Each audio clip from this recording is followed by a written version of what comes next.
Aaron Torres on the podcast previewing BYU. You're on the Hoops Gap. Let's get it. Let's get it. Let's get it. Let's get it. Yeah. UConn, baby. Home of the champions. Let's go.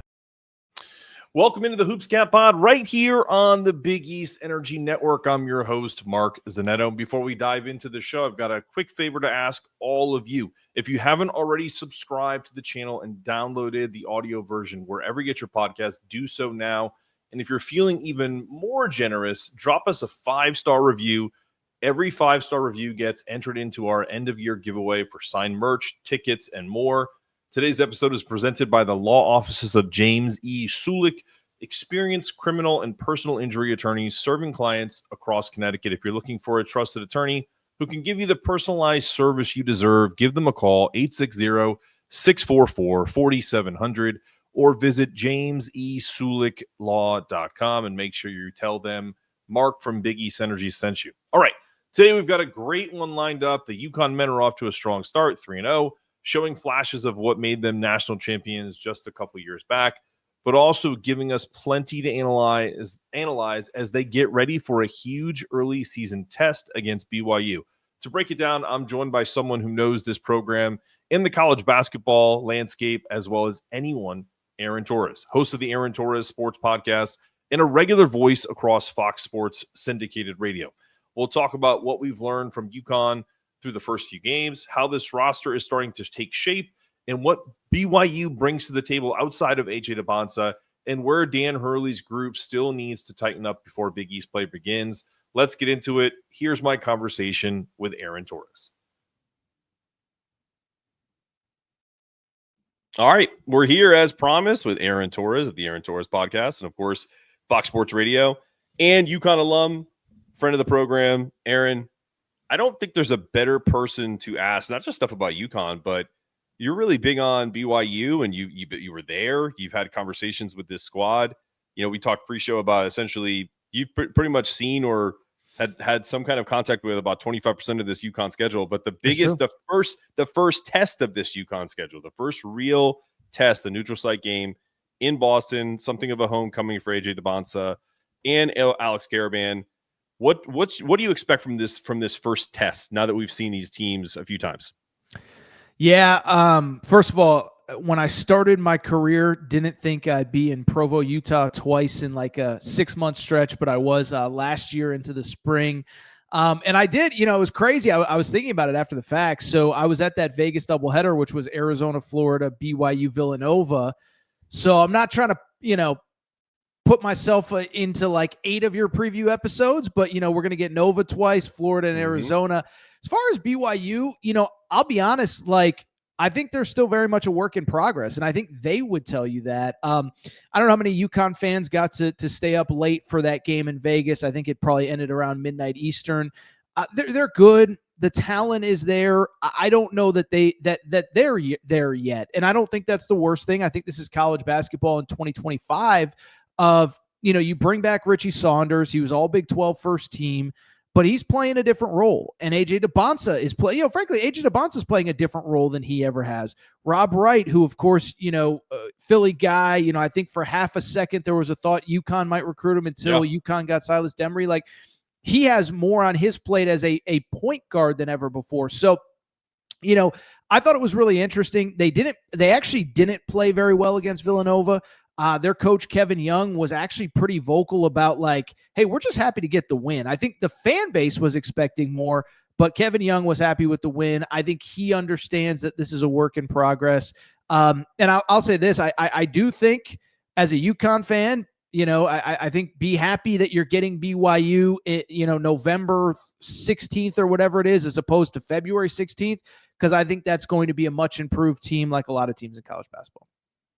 No, it's a great point. What about, you mentioned Kevin Young? I'm fascinated by this guy because he's a good young coach. He obviously had a much different route than our own Dan Hurley, like kind of most coaches in this world. But he's always been essentially a professional coach, and one could argue that college athletics is semi-professional anyway. But when you look at his resume, outside of when he first started.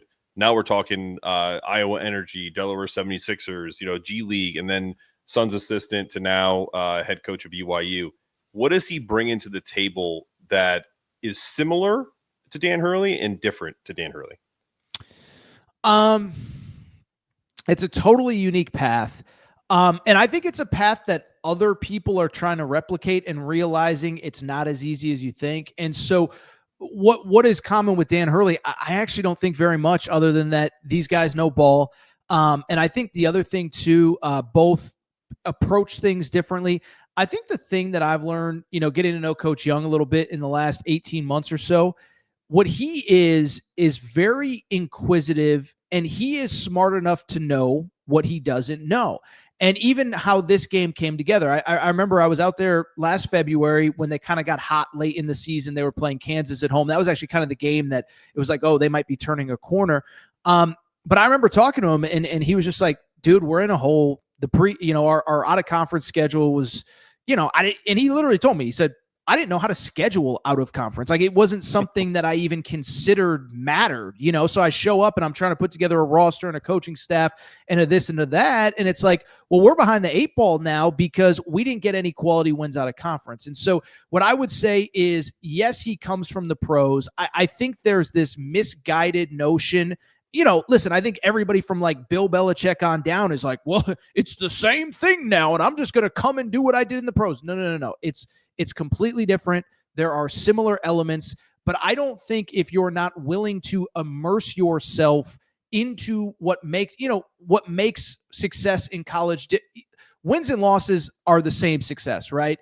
But how you go about getting there, I think college, the pros is much more about, even from a basketball perspective, it's about pregame prep and pregame walkthroughs. And it's not a lot of 5-on-5, it's not a lot of practice time.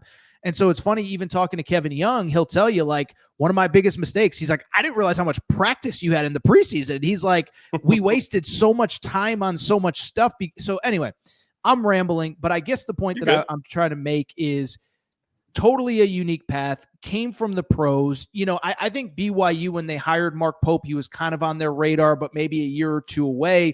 But then what I would also say is it's really the infrastructure at BYU that so far has made him successful, because we saw Florida State hire an NBA assistant this year. We saw Utah hire an NBA assistant. And I think even from the Utah perspective, it's like, well, we're just going to do what BYU did. And it's like, well, BYU has a mega donor that supports the program. Their NIL, especially in the pre-rev share era, was as good as anybody's.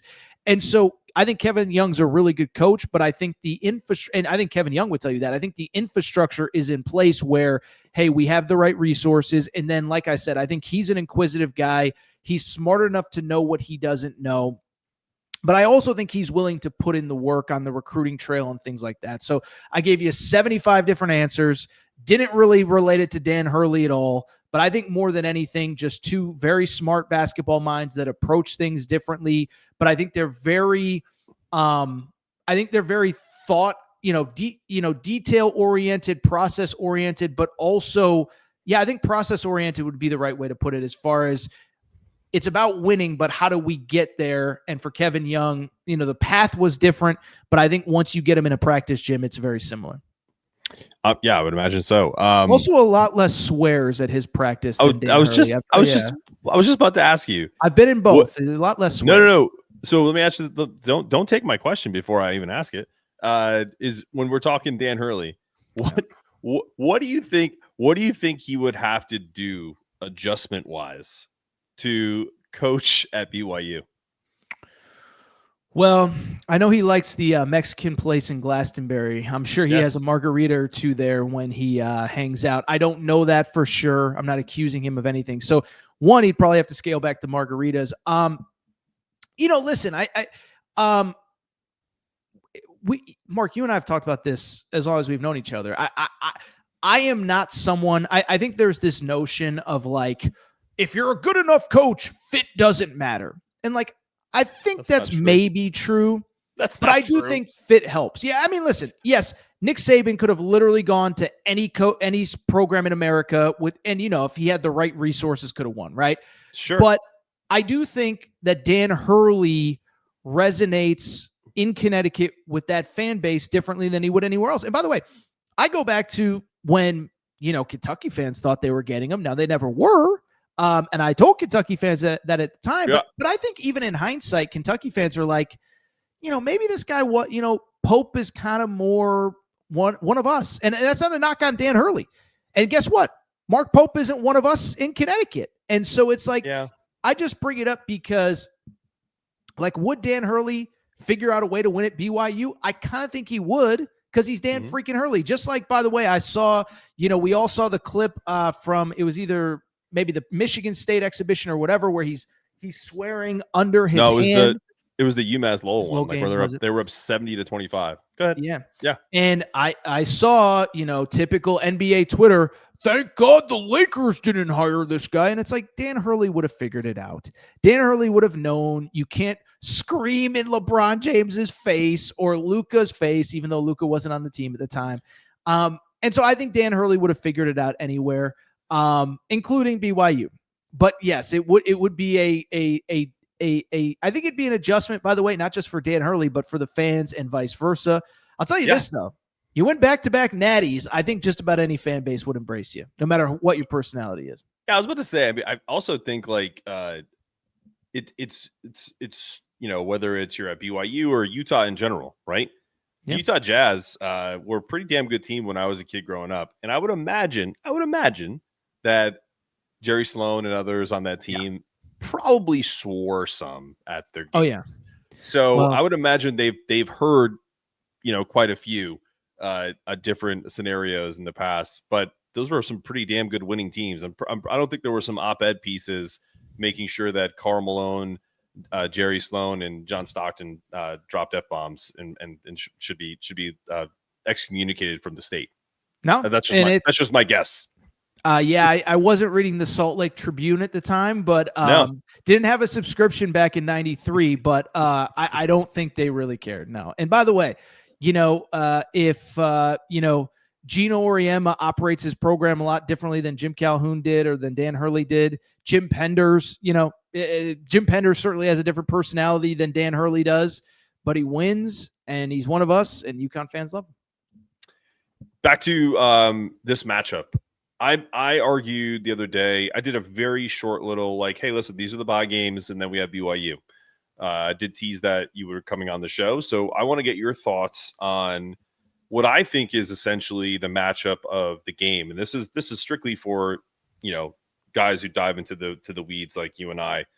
We can talk platitudes about Hurley and BYU and all that crap, but the bottom line is this game I feel like is going to be won not necessarily by AJ DeBonsa, not necessarily by named UConn player, whether it's Solo or Silas, but essentially for me, it's Torres Reed back, feeling stronger, probably is going to play a lot more minutes in this game, having 2 games under his belt. And the player on the BYU side pronounce his name for me to make sure I don't say it the wrong way. It's just the way it looks. Keba Keita. Because they're built similarly. Torres is a much better athlete. He's got a quicker feet, a little bit bigger, 6'10", 260, and Keba's 6'8", 230, 240. Mm-hmm. So, but I look at Keba Keita as the ultimate glue guy, tap backs, not really looking for his offense. Nothing really flows through him, but he can change the whole complexion of a game based off of how he plays and if he stays out of foul trouble. So to me, break down in your estimation if you think that's correct, because I think there's other factors, but I think that's the main one. It's funny you mentioned a second ago when I referenced Dan Hurley's 4-letter language that I stole the question from you. I think that is actually the biggest matchup, and we didn't pre-prep or talk or anything. Nope. But what I would tell you is, first of all, he's the energy guy more than anything. Again, being at the game last week against Nova, it was even interesting to hear like AJ DeBonsa. They asked about Keba Keita at the press conference, and it was AJ DeBonsa, Rob Wright, and Kevin Young, the coach at the podium. And AJ DeBonsa was like, I've been playing basketball a long time. I've never seen anything like that. And for people who missed the game, he's a very above the rim athlete, like from the perspective of he's 6'8", but he does some things that guys that are 6'11", 7 feet can't do. And I actually had a little saying last year during the season. He leads the nation in a made-up stat that I came up with called cool, I'll say, cool shit at the rim, like just crazy dunks, crazy putbacks, crazy blocks.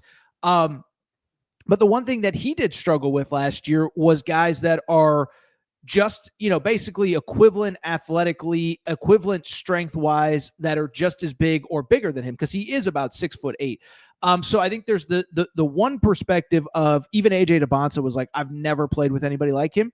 But the counter to that is, respectful to Nova, they don't have a Terrace Reed on their roster. BYU played North Carolina in an exhibition. I don't have the box score in front of me. Maybe a BYU fan would say otherwise. I don't remember him standing out against Henry Visar, who's 7 feet and pretty athletic and all of that. So I actually think it's a great point by you. I do think he is an X factor, and it's not like you quote unquote have to shut him down, but I think you have to neutralize him on the glass. And I think when you're driving the lane offensively, you have to be aware of where he is at all times, because he is the kind of guy that can change he could change the energy in the building in one play. And the one thing I will say, I know it's Boston, I know it's not far from Stores, but BYU, for people who are not familiar with that fan base, and part of it's because of the religion, no sarcasm, is like they have fans everywhere. And so I expect them to have a large contingent in that building on Saturday night. I think it's going to be plenty, majority UConn fans, but you want to get them into that game, have somebody drive to the lane without thinking about the fact that there's a 6'8" dude that can slap it into the fifth row. And so I think, to your point, I agree with you 100% that he is completely, totally an X factor.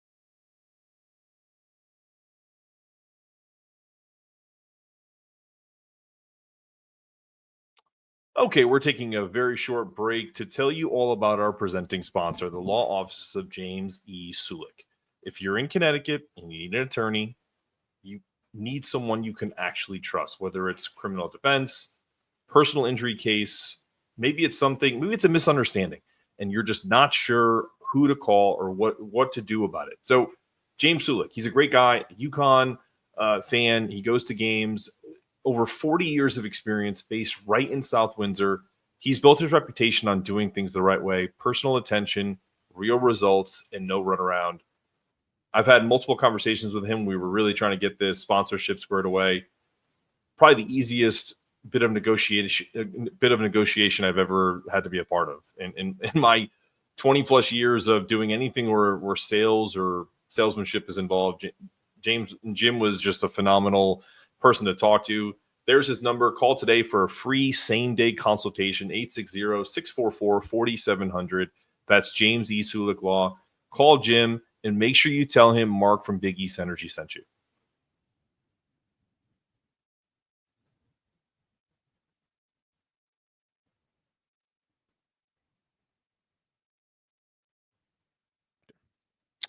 Yeah, I think he's just such a, to your point, like he's aggressive. He's a guy who, you're probably right. Like if we did go back, because I did watch that North Carolina exhibition but with Vasar, but Torres is a different animal. Like I'm not even trying to no, he is to be cute about his nickname, which is Kodiak. And by the way, we have shirts on sale on Big East Energy that are literally just a bear yelling, and all those. It has a Stores logo on the back. And all those proceeds go to the Boys and Girls Club of Connecticut. So go get your Bear shirts and your Mullins Mania shirts, which also go to the Connecticut Boys and Girls Club. No Braylon Mullins this weekend. How disappointed are you, not to kind of completely change gears, but how disappointed are you that we're, not watching him play basketball? To me, I'm really excited about this team. But the one disappointment of all of this is I was so excited to watch him in this Dan Hurley offense. And get open looks and kind of be the quote unquote Teen Wolf character that he is from that jersey he used to wear in high school and everything like that. Looks like the Teen Wolf character of Michael J. Fox. To me, that's the biggest disappointment of the season so far in the early part. No, there's no doubt. And, it's going to sound like I'm criticizing a two-time national championship head coach, but at a certain point, there are so many injuries in the preseason that I don't know. I would be asking questions, and that's not even a criticism of Dan Hurley. It's just I would be asking questions of my strength and conditioning of, I mean, Mark, you would remember better than me, but I remember Andre Jackson one year, Donovan Clingan. I could be wrong. Did Liam have something in the preseason as well last year? I think he might have. I think he had some in nagging, but I think you're probably right. Yep. No, and it's just and I don't know what the answer is. Maybe it's just a total coincidence. But yeah, I mean, of course it's disappointing. I think, if you want to look at it as a positive, you put up 118 points or whatever the other night against UMass Lowell without him. But, listen, I think, you want to be playing something close to 100% as early as you can. And I think, to me, that's the biggest thing, is that we've all watched basketball, and we all know, no matter how good the kids are in the locker room, when guys are in and out, it takes time for them to readjust, right? So, like you said, he'll probably come back sometime in December. It's going to be during that insane stretch where, Kansas is in the mix. I know, Black Friday is essentially like November 29th or whatever against Illinois. And so you're probably either integrating him into like really high leverage games, or after a lot of the high leverage games have been played, as you're kind of transitioning into Big East play. And so it is, I think the only word to describe it is disappointing. Like I said, I'm not criticizing Dan Hurley or the strength and conditioning staff, but I do think it's worth asking the question. It does feel like every year there's a guy that's out with some sort of, positive vibes only. It's not like a season ending thing, but there's always just something that happens in the preseason. And it feels like that happens more at UConn, and maybe I just follow it more closely than anything else, but it just feels like it happens more at UConn than anywhere else.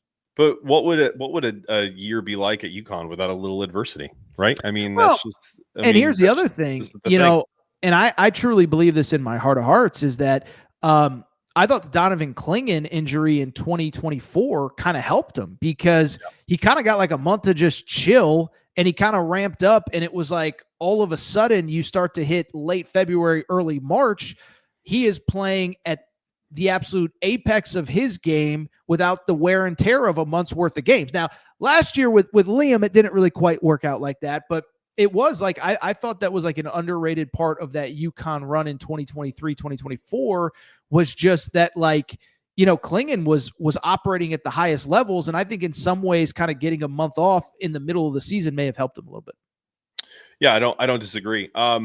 We haven't talked about this because we've both been really busy, and we've been trying to get this just any type of UConn content between the two of us together. But sure, what are your thoughts on not the team so far with the first few games leading up to BYU, but just the difference in, there's less holes in this team than there were last year, and give me your thoughts on the roster construction that Dan Hurley put together, and some of the underrated pieces that he's brought in, because we've talked about them quite a bit. Well, I think the first thing is obviously retention and development within your program. The every analytic backs up that if you have good players coming back, and you have, most importantly, players coming back, but specifically guys that can make jumps year over year, that's how you win championships. And it's how they won in 2023 with Adama Sanogo and Jordan Hawkins and Andre Jackson, 2024 with Donovan Clingan, Tristan Newton, on and on. So I think it starts with retention. And I just think, just watching the team, it is so obvious how much further along they are than this time last year. Now, I would add, part of it is that retention element. And I think, think about where Torres Reed was in November last year versus March of last year, 24-18-6 or whatever it was against Providence, right? And so now that carries over into this year.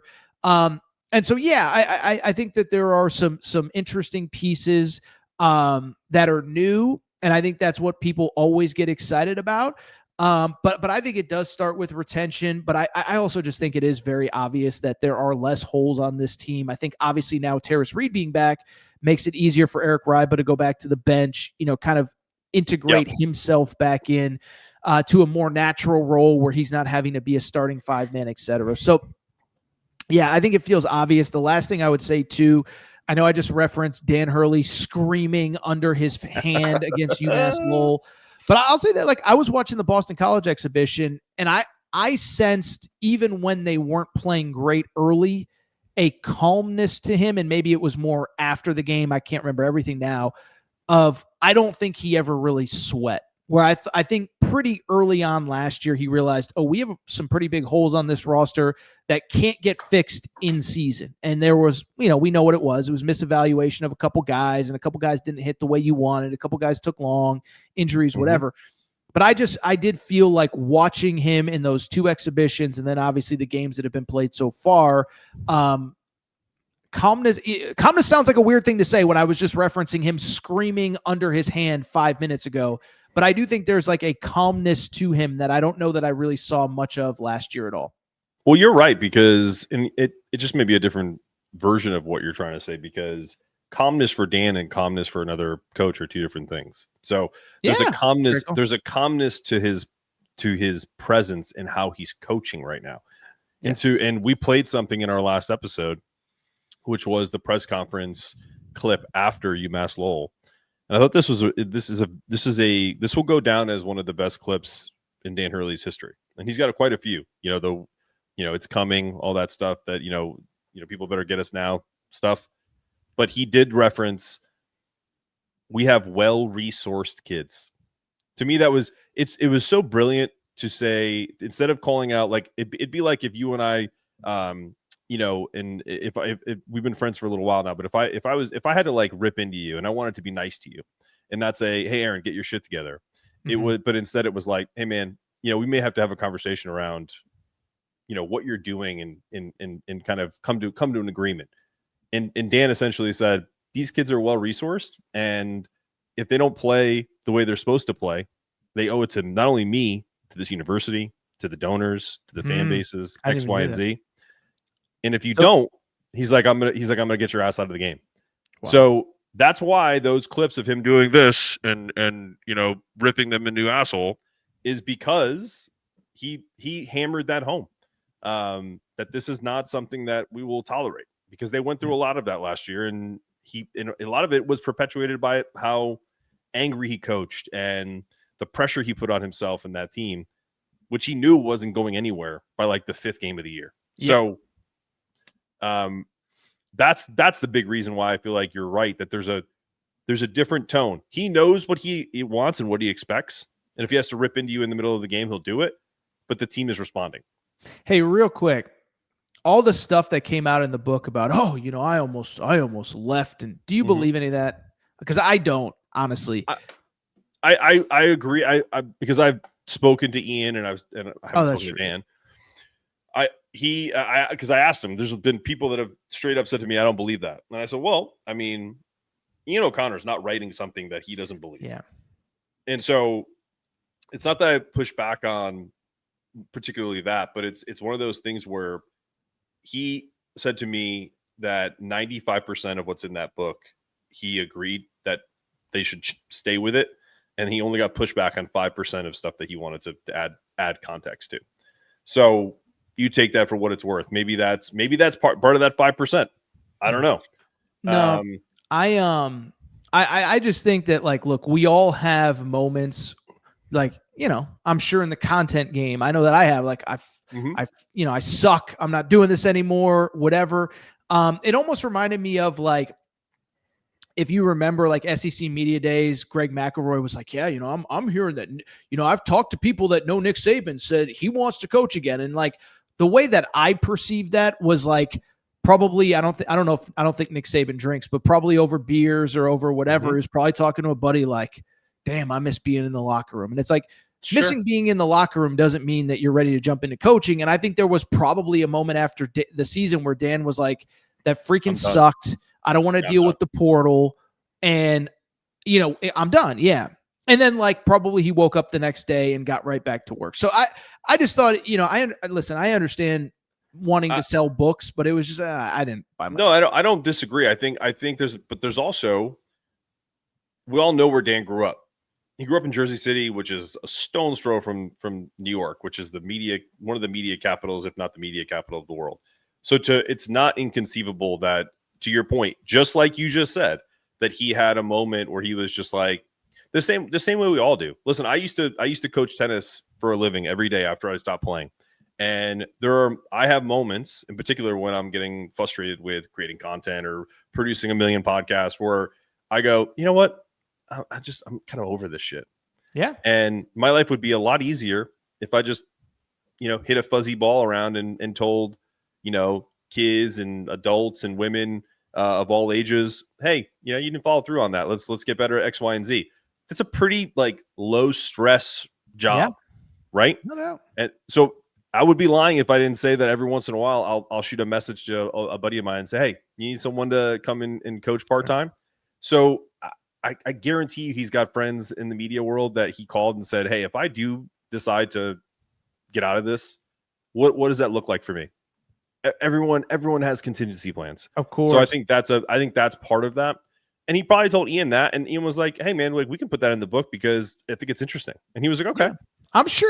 I'm sure he said it. I'm not saying Ian O'Connor made it up. It was more, I have no doubt that he said it to Ian O'Connor. And as a journalist, if somebody says something on the record in a tell-all book, you certainly should put it in. It wasn't an Ian O'Connor thing. I just think it was a Dan talking out of his what thing. I also think too, he's pretty media savvy and he's not afraid to just say stuff to whatever.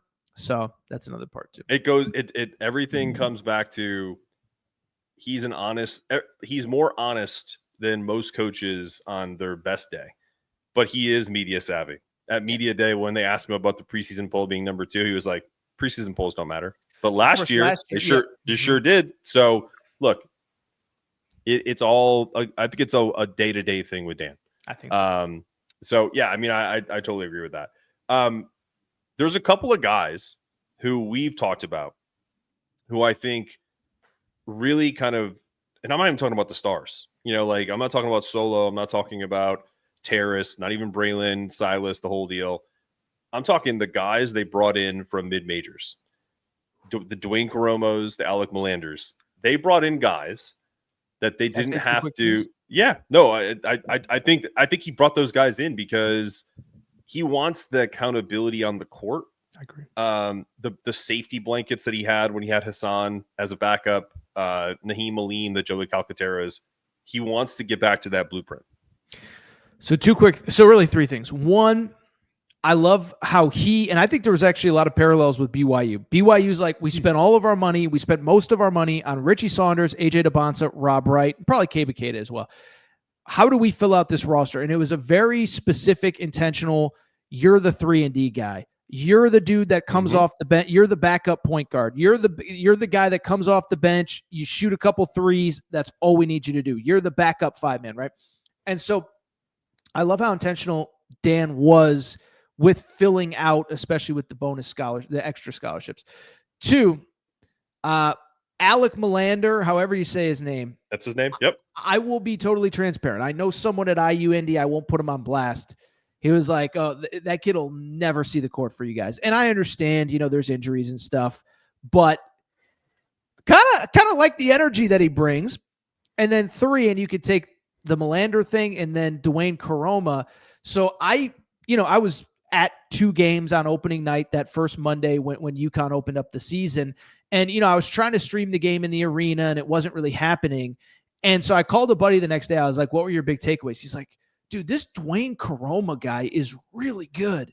And I was like, do you know who Mark Zanetto is? Because Mark Zanetto, 6 months before he committed, I think Tom Moore, must be following your tweets low key or something, because you were the first one that not only put him on everybody's radar, but the day he committed, I vividly remember you being like, that dude is going to he's going to have a role with this UConn team. So I got to give my host right here some credit.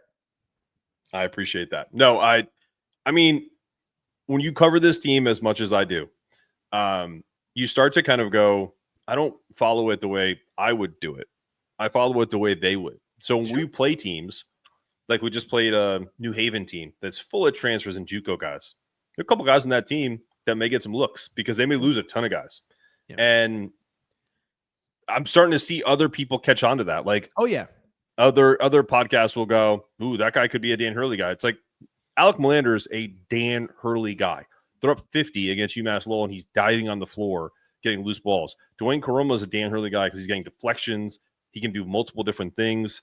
Plus, he played for Patino. He knows he's not a pansy. He knows he's going to be fine, being in his system. So that's just something that you have to do when you're following Dan Hurley. And I appreciate the shout out, but he's looking like pretty smart about this, because I don't know who the guy is that at IU Indy, and we don't have to put him on blast, but people that know ball know that if you can shoot and you can take care of the rock, you're going to be just fine in Dan Hurley's offense.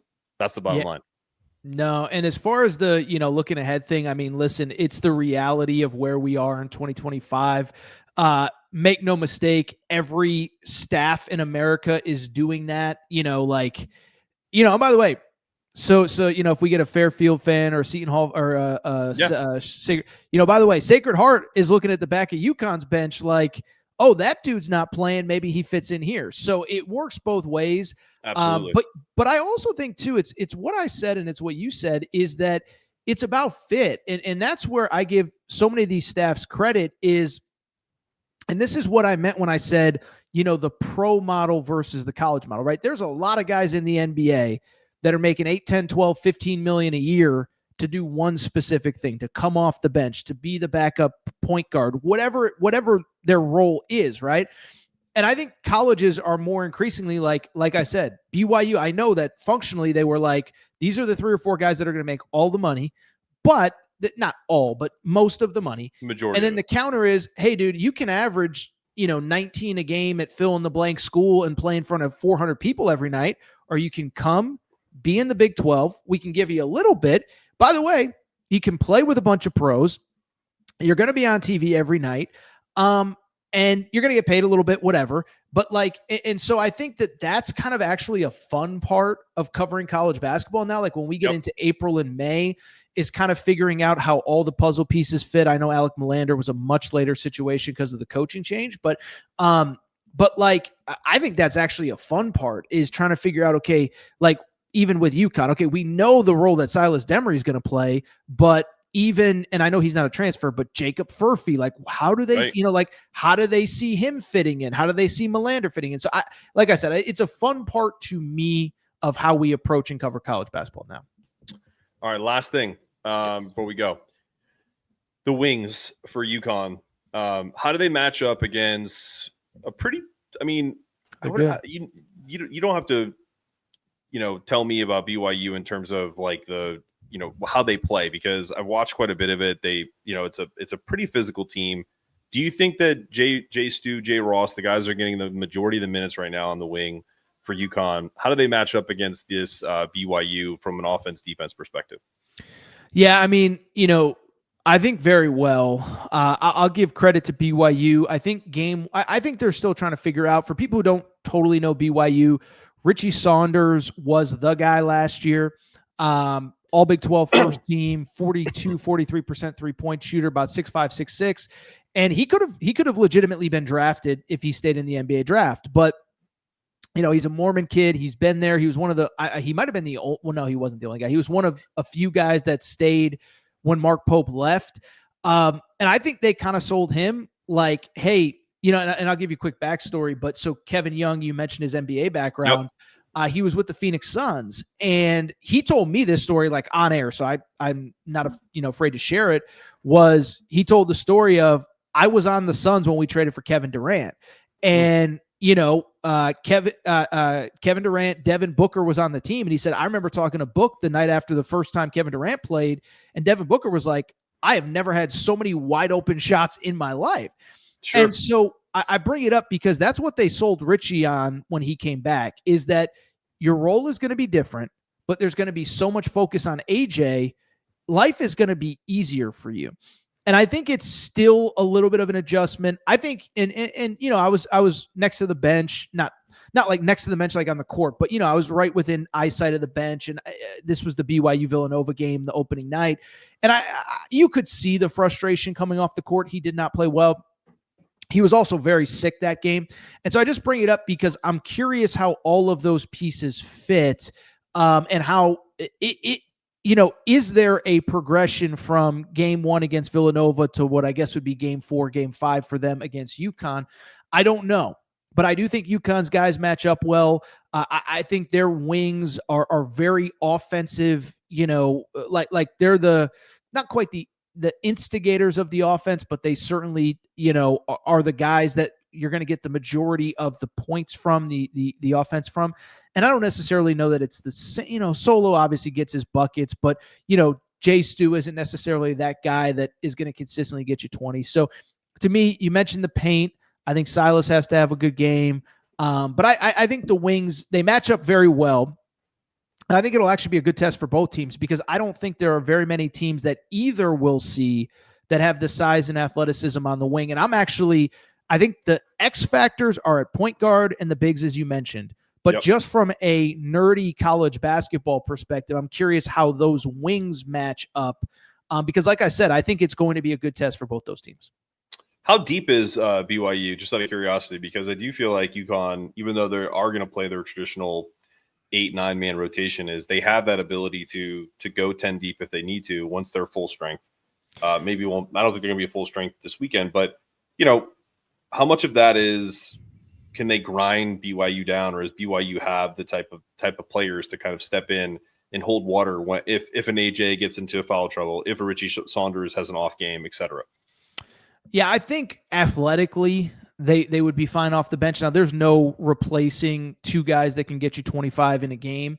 I think like I said, they've done a very good job of finding guys that fit roles, right? And then also, it's weird to say because this is only his second year, but kind of the development piece of it. So they got a kid, Kadim Boop, I believe is how you say his name, off the bench. He's from France originally, I believe, but so like I said, I was on campus last year, and I see this kid just practicing on the side, and he's like this big athletic kid. And I was like, that kid is way too big to be a walk-on. I was like, and I had never seen him. So I'm like, who the hell is that? So he was a guy that they brought in at the mid-year, and then they redshirted him to basically be the backup 4-5 man this year. And that's exactly what he was. And against Nova, he gave them some really important minutes, 6 rebounds, 1 block off the bench. So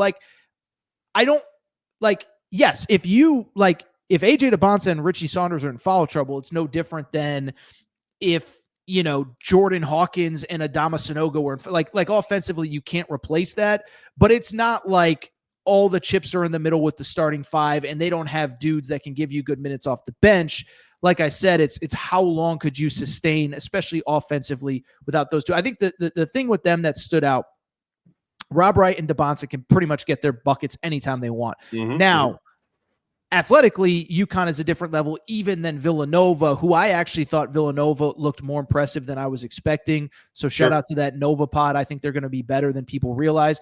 But I just bring it up to simply say is that was the thing that stood out. And I think that's the X factor is AJ, if you haven't seen it, he's wiry, but he can just get past you anytime he wants. And so I think that's the key, is keeping both those guys off the foul line.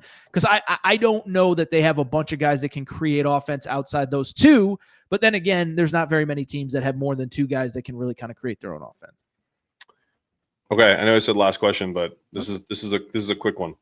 If you put yourself in Dan Hurley's shoes, is it defense by committee against AJ DeBonsa, or are you putting? I believe Jay Stu is probably going to get the initial start the way he on him on defense, the way he did against Eric Dixon last year, who was a pretty big guy, but not as quick or as rangy as AJ. But I actually could see a weird scenario where they put Torres on him just to wear him down. What are your thoughts? I think it'd be pretty risky because, I mean, he's so quick twitch that I think you get just Torres in foul trouble very quickly. I think Jay Stu's the likely guy. And I think AJ is kind of in this weird spot. And I love him, but I don't think it's like a big secret, is most of his career, he was clearly the number, like he's never, and probably not a surprise, he's never played outside of like Team USA with talent like he has here. Sure. And so I almost think it can be at times, let him try to do too much, because like he played at not a very good high school last year. I think the only other, D1 caliber player basically left the team, early in the year. And so he had to do everything. And so I actually think they're in the process of kind of, and nobody said this to me, but it's just my outside perspective of like trying to break him of some of those bad habits. So almost sometimes it's like you kind of want him to try to do too much. I think if I had a criticism of his game, he doesn't have that super clean handle. He's just so quick and athletic and powerful that he can get by you. But if you make him kind of handle things in the open court, if you make him try to do too much, he's either going to turn the ball over, make bad plays, chew up the shot clock, whatever. So yeah, I would guess Jay Stu on him. I think to your point, I could see a world where a couple possessions with Torres just to kind of try to, kind of physically bully him a little bit. But yeah, it'll be interesting because it's the first time, as I've said a few times now, that I think either team, and I think more especially them, because so much of their offense comes from the wing, but that they'll see guys that physically can match up with them. Fair enough. He's Aaron Torres. I'm Mark Zanetto. And I think we got you guys ready for the BYU pod, or for the BYU game. This isn't a BYU pod, but we did our best, right? Could be a BYU pod. I think if BYU fan will learn a lot from listening. Absolutely. He's Aaron Torres. We gotta give him a round of applause. Hey. All right, that's going to do it for today's episode of the Hoopscat Pod right here on the Big East Energy Network. Big thanks to our buddy Aaron Torres for joining the show and breaking it all down.